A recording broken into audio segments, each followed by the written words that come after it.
অবশেষে লক্ষ্মীপুর মধুচৌধুরী চলে এলাম অনেক বছর পরে।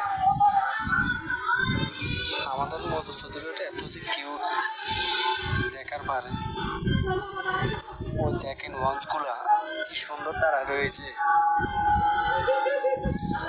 এই চাষি আপনি কোনায় যান? চাষিরও বললাম তাতে যান, ফিরে চলে যাব। রাস্তাগুলো কি অবস্থা দেখেন।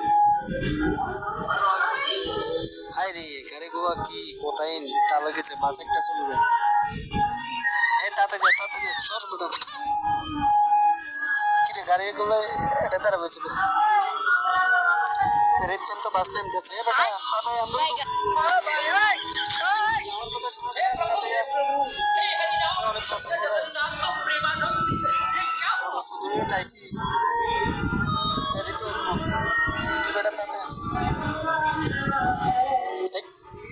একটা চাষি যাইতে আছে। চাষি আপনি সরেন সরেন, গাড়ি আসতে আছে। এই গাড়ি সাবধানে নাম, মানুষ আছে বেটা।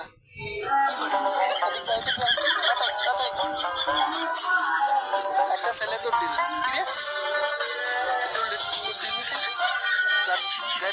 না। ও গাড়ির কন্ডেন্টার, তাই তো বললাম তাতা করে যাবে বেটা, এখানে মানুষ যাবে। দুইটা ছেলে যাইতে আছে ফেরিয়ে, আমি এখন যাব ফেরিতে। ভাইগুলো বললাম ভাই একটু আমাকে সাইড দিবেন। ভাই বললো কি কারণে? আমি বললাম একটু তাতে যাবো, সরো। ফেরিটা অনেক বড়, আমি তাতে উঠবো। তুমি গাড়ি আই আমাকে পিছকোনা মারে দিয়েছি, আমি নদীর মাঝখানে। এ ভাই প্লিজ একটু চলবেন, ফেরিগুলো তো অনেক সুন্দর।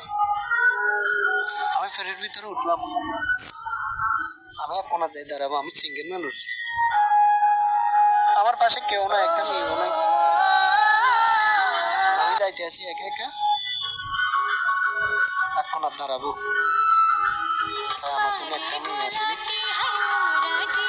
তারপর দেখলাম অনেক লঞ্চগুলো দাঁড়া হয়েছে। কেউ যদি বলেছে যাইতে চান আমাদের মধুচৌধুরী আসবেন, এখান থেকে লঞ্চ ফেরি সব আছে, এখান থেকে যেতে পারবেন। নদীটা অনেক কিউট, ফেরির মাঝে অনেক সুন্দর। তারপরে দেখলাম মানুষ আসতে আসতে ফেরিতে, নদীটা অনেক সুন্দর। দেখেন নদীর মাঝে ফেরির ভিতরে একটা মানুষ না, তারপরে একটা ছেলে